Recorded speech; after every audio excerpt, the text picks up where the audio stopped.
नमस्कार मित्रांनो. तर मालिकेच्या येणाऱ्या एपिसोडमध्ये आपल्याला असं बघायला मिळणार आहे की सरस्वती आता लीला जे मेहंदीचे कोण भरत असते तिथे आलेली असते आणि तिला त्याच्यामध्ये काहीतरी प्रॉब्लेम क्रिएट करायचा असतो आणि लीला तिथून गेली पाहिजे असं तिला वाटत असतं. लक्ष्मी आणि सरस्वती यांच्या डोक्यात नक्की काहीतरी शिजत असतं.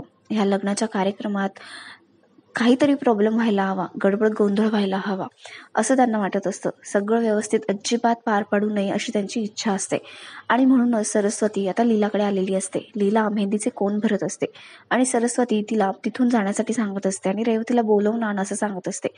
पण लीला म्हणते की रेवती नवरी मुलगी आहे, ती तिच्या रूममध्ये रेडी होते, तूच तिथे जा ना तिला इकडे बोलवण्यापेक्षा.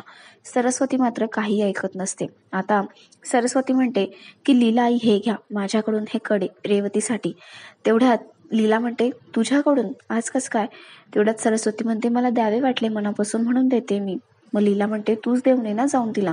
सरस्वती म्हणते मी गेले असते पण दुर्गा वहिनींना नाही आवडणार ना म्हणून मी जात नाही, तुम्ही जाऊन देऊन येतात का प्लीज.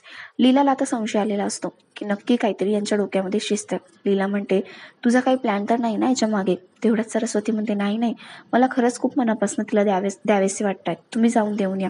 लीला आता जाते आणि रेवतीच्या रूममध्ये जाऊन तिला ते कडे देते. इकडे लक्ष्मी तिथे आलेली असते. लक्ष्मी त्या मेहंदीमध्ये काहीतरी मेहंदीचे कोण भरत असते आणि दोघी जण एकमेकांना टाळ्या देत असतात. आपला प्लॅन आता बरोबर वर्क होईल असं त्यांना वाटत असतं.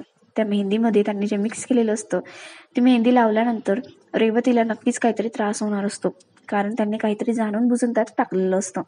आता लीला तिथे आलेली असते, त्यांच्याकडे बघते आणि तिला संशय येतो.